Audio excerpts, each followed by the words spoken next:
terbatas kuasa-Mu Tuhan, semua dapat Kau lakukan. Apa yang kelihatan mustahil bagiku, itu sangat mungkin bagimu. Tak terbatas kuasa-Mu Tuhan, semua dapat Kau lakukan. Apa yang kelihatan mustahil bagiku, itu sangat mungkin bagimu. Di saat ku tak berdaya, kuasa-Mu yang sempurna. Ketika ku percaya, mujizat itu nyata. Bukan karena kekuatan, namun Roh-Mu ya Tuhan. Ketika ku berdoa, mujizat itu nyata.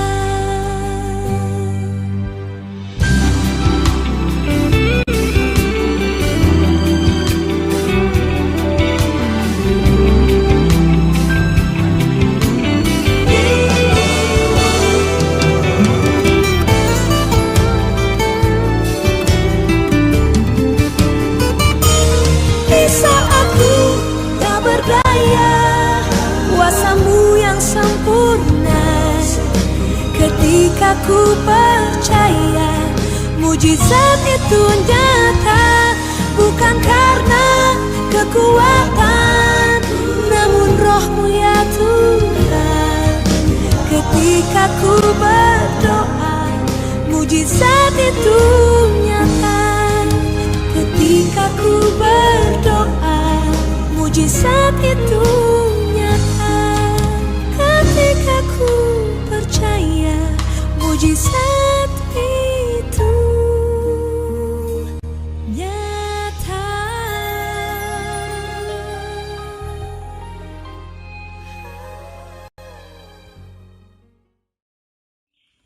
Shalom Bapak Ibu sekalian, apa kabar hari ini? Senang sekali kita dapat berjumpa kembali dalam sapaan pagi hari ini.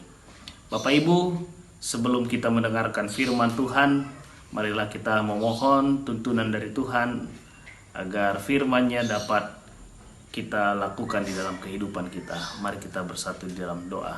Kita berdoa. Bapa yang baik, Bapa yang penuh dengan kasih, kami bersyukur Tuhan senantiasa memberkati kami. Tuhan telah bangunkan kami di pagi hari ini. Itu semua adalah anugerah yang besar yang Tuhan berikan. Bapa, sebelum kami melakukan aktivitas kami mau mendengarkan firman Tuhan. Kiranya kasih Tuhan memampukan kami untuk memahami firman-Mu dan memampukan kami untuk melakukannya. Ini doa kami di dalam nama Yesus Kristus kami berdoa dan mengucap syukur. Amin. Bapak Ibu, saudara-saudari kekasih sekalian, bacaan kita pada pagi hari ini terambil dari kitab Markus 9 ayat 7. Saya akan bacakan kepada Bapak Ibu sekalian demikian firman Tuhan. Maka datanglah awan menaungi mereka, dan dari dalam awan itu terdengar suara, "Inilah anak yang kukasihi, dengarkanlah dia." Bapak Ibu saudara-saudari yang saya kasihi dalam nama Tuhan Yesus, kebanyakan orang umumnya lebih memilih untuk berbicara, memberikan nasihat daripada mendengarkan nasihat dari orang lain. Hal tersebut wajar mengingat setiap orang memiliki kecenderungan untuk menunjukkan eksistensinya kepada orang lain. Tidak banyak orang yang mampu bertahan hanya untuk mendengarkan lawan bicaranya. Mengapa? Karena dia merasa bahwa dirinya memiliki pengetahuan yang lebih dari lawan bicaranya. Saudara-saudari yang saya kasihi di dalam nama Tuhan Yesus, bacaan kita pada pagi hari ini mendorong kita untuk mendengar. Mendengar dalam bacaan kita diartikan sebagai bagian atau keinginan untuk belajar, keinginan untuk mendengar, dan keinginan untuk melakukan. Sehingga ketika kita diajak mendengar, maka kita diajak untuk belajar. Kita juga diajak untuk memahami, dan kita diajak untuk melakukan. Kepada siapa kita mendengar? Bacaan kita menunjukkan bahwa kita perlu mendengarkan Yesus. Mengapa kita harus mendengarkan Yesus? Menurut catatan Markus dalam bacaan kita dikatakan bahwa inilah anak yang kukasihi. Kata ku dalam bacaan kita menggunakan huruf kapital. Hal ini biasa digunakan untuk menunjukkan pribadi Allah atau Tuhan. Sehingga ketika dikatakan dalam bacaan kita, inilah anak yang kukasihi, maka itu mengartikan bahwa Yesus merupakan anak yang dikasihi Allah, sehingga layaklah dia untuk didengarkan. Tentu bukan hanya karena Yesus anak Allah kita layak mendengarkannya. Kita juga perlu melihat perbuatan-perbuatannya, sehingga kita bisa tahu bahwa Yesus benar-benar layak untuk didengarkan. Ada dua alasan lain mengapa perlu kita mendengarkan Yesus. Yang pertama, Yesus adalah pribadi yang sederhana. Kesederhanaannya dapat kita lihat melalui peristiwa kelahirannya di kandang domba.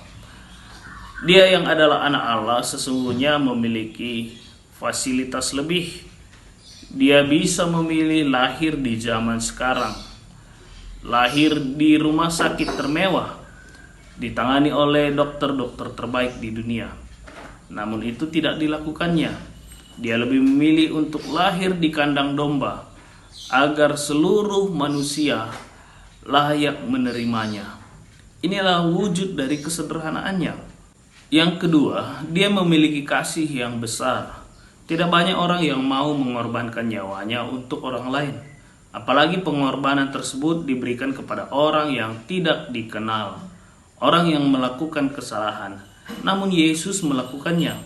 Dia berkorban agar manusia yang penuh dosa diperdamaikan dengan Allah. Saudara-saudari yang saya kasih di dalam nama Tuhan Yesus Kristus, hari ini kita belajar tentang betapa pentingnya mendengarkan Yesus. Mengapa? Karena dengan mendengarkan Yesus kita dapat memahami tentang betapa besarnya kasih-Nya. Dan kita juga dapat memahami betapa besarnya pengorbanannya bagi kita.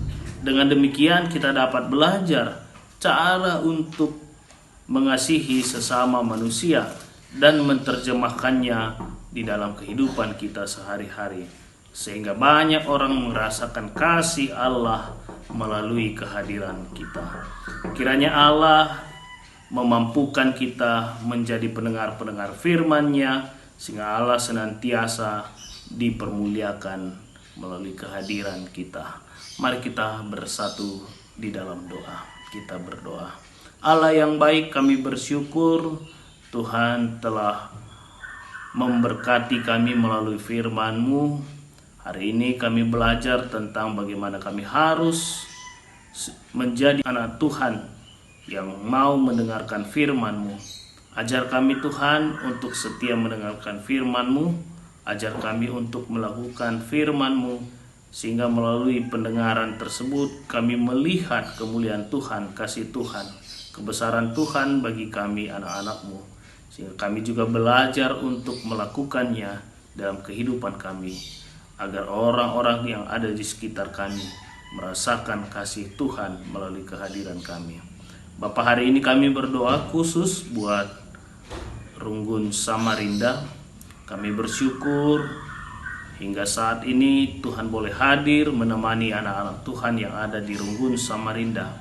Berkati setiap jemaat-Mu, berikan kesehatan, berkati setiap pekerjaan yang mereka lakukan. Kami juga bersyukur beberapa waktu yang lalu acara peletakan batu pertama untuk pembangunan rumah pastori dan gedung KKR dapat berjalan dengan baik, walaupun ada sedikit gangguan, namun semuanya dapat dilalui. Itu semua karena kasih Tuhan. Kami juga memohon Tuhan agar proses perizinan pembangunan gedung ibadah, rumah ibadah GBKP Runggun Samarinda agar dapat berjalan dengan baik, dan pada saatnya nanti Tuhan sediakan perizinan untuk pembangunan gedung gereja Samarinda, sehingga saudara-saudari kami yang ada di Runggun Samarinda boleh memulai untuk membangun gedung gereja tempat mereka untuk beribadah. Bapak, kami juga berdoa buat Pendeta Resta, di mana Tuhan telah menempatkan saudara kekasih kami ini melayani di Runggun Samarinda.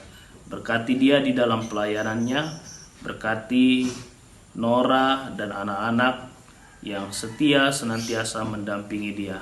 Berikan hikmat, berikan kesabaran agar dia mampu melayani di Runggun Samarinda. Demikian juga dengan penatua diaken yang Tuhan percayakan mendampinginya melayani di Runggun Samarinda. Biarlah kasih Allah memampukan mereka, memberikan talenta di dalam melayani di Runggun Samarinda. Seluruh jemaat Tuhan yang ada di Runggun Samarinda juga Tuhan berkati dalam setiap pekerjaannya, dalam setiap kesehariannya. Tuhan tetap memberkati mereka. Ini doa kami ya Tuhan. Kami berserah hanya di dalam nama Yesus Kristus, Tuhan kami yang hidup. Amin.